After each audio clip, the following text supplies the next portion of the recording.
ഋഷി S Kumar. ഈ ഒരു പേര് കേട്ടാൽ നിങ്ങൾക്ക് ആളെ പിടികിട്ടണമെന്നില്ല. മുടിയൻ. ഇപ്പോൾ ആളെ മനസ്സിലായില്ലേ?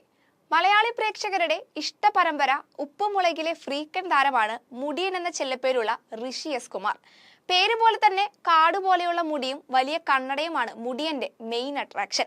ഈ മുടിയനായ പുത്രൻ ഉപ്പുമുളകും എന്ന പരിപാടിയിലൂടെ വളരെ പെട്ടെന്നാണ് എല്ലാ ജനറേഷനിലുള്ളവരുടെയും ഇഷ്ടം പിടിച്ചുപറ്റിയത്.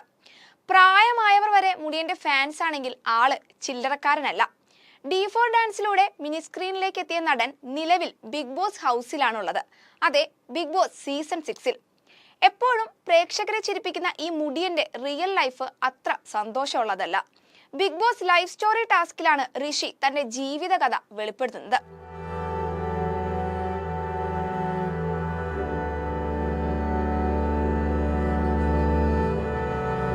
ടെലിവിഷൻ സ്ക്രീനിൽ ചിരിച്ചു കാണുന്ന ഋഷിയെ മാത്രമാണ് നമ്മൾക്കറിയുക.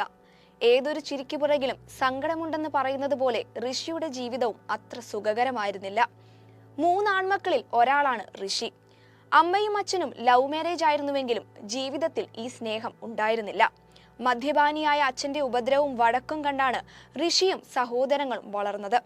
അമ്മയെ നിരന്തരം ഉപദ്രവിക്കുന്ന അച്ഛനോട് സ്നേഹമായിരുന്നില്ല, മറിച്ച് വെറുപ്പ് മാത്രമാണ് മക്കൾക്കുണ്ടായിരുന്നത്. ഒടുവിൽ 5ാം ക്ലാസ്സിലെത്തിയപ്പോൾ പ്രതികരിക്കാൻ തുടങ്ങി. ഏത് വിധേനയും അമ്മയെ രക്ഷിക്കുക എന്നത് മാത്രമായി പിന്നീടുള്ള ചിന്ത. അച്ഛന്റെ ഉപദ്രവം സഹിക്കാൻ വയ്യാതെ 35 വർഷത്തിനിടയിൽ കൊച്ചിയിൽ മാറി താമസിക്കാത്ത വീടുകളില്ല. നിയമപരമായി വേർപിരിഞ്ഞിട്ടില്ലെങ്കിലും നിലവിൽ ഋഷിയുടെ അച്ഛനും അമ്മയും വേർപിരിഞ്ഞാണ് കഴിയുന്നത്. ജീവിതത്തിൽ മക്കൾക്കായി ഒരുപാട് ദുഃഖങ്ങൾ സഹിച്ച ആ അമ്മയ്ക്ക് വേണ്ടിയാണ് ഋഷി ഇന്ന് ജീവിക്കുന്നത് തന്നെ. അമ്മയുടെ ആഗ്രഹങ്ങൾ സഫലമാക്കുക, അത് മാത്രമാണ് ഋഷിയുടെ ലക്ഷ്യം. നിലവിൽ അമ്മയും അനിയന്മാരും ഋഷിയുടെ തണലിലാണ്. ഇതാണ് മുടിയൻ എന്ന ഋഷിയുടെ ലൈഫ് സ്റ്റോറി. ഋഷി ബിഗ് ബോസിൽ ഉണ്ടെന്നറിഞ്ഞപ്പോൾ കുട്ടി ആരാധകർ ഉൾപ്പെടെ ഏറെ പ്രതീക്ഷയോടെയാണ് ബിഗ് ബോസ് കണ്ടതെങ്കിലും വിചാരിച്ച പോലെയായിരുന്നില്ല സംഭവങ്ങളുടെ കിടപ്പ്. മിനി സ്ക്രീനിൽ കണ്ട ഉഷാറൊന്നും മുടിയന് വീടിനകത്ത് ഉണ്ടായിരുന്നില്ല. ആദ്യ ആഴ്ചയിൽ വീടിനകത്ത് ഇങ്ങനെയൊരാൾ ഉണ്ടെന്ന് പോലും പ്രേക്ഷകർ അറിഞ്ഞിരുന്നില്ല. വലിയ ഗെയിം പ്ലാനുകളൊന്നും ഇല്ലാതെ വളരെ സൈലന്റായി ഒരു പ്രശ്നത്തിലും ഇടപെടാതെ ഒതുങ്ങിക്കൂടിയ അവസ്ഥയായിരുന്നു. എന്നാൽ ഫസ്റ്റ് വീക്കെൻഡ് എപ്പിസോഡ് കഴിഞ്ഞതോടെ സട കുടഞ്ഞെഴുന്നേറ്റ മുടിയനെയാണ് പ്രേക്ഷകർ കണ്ടത്. പവർ റൂമിന്റെ ഡയറക്റ്റ് നോമിനേഷനിലേക്ക് താൻ സുഹൃത്തുക്കളാണെന്ന് കരുതിയ ഗബ്രിയും ജാസ്മിനും തന്റെ പേര് നിർദ്ദേശിച്ചുവെന്ന തിരിച്ചറിവാണ് ഋഷിയെ പ്രകോപിപ്പിച്ചത്.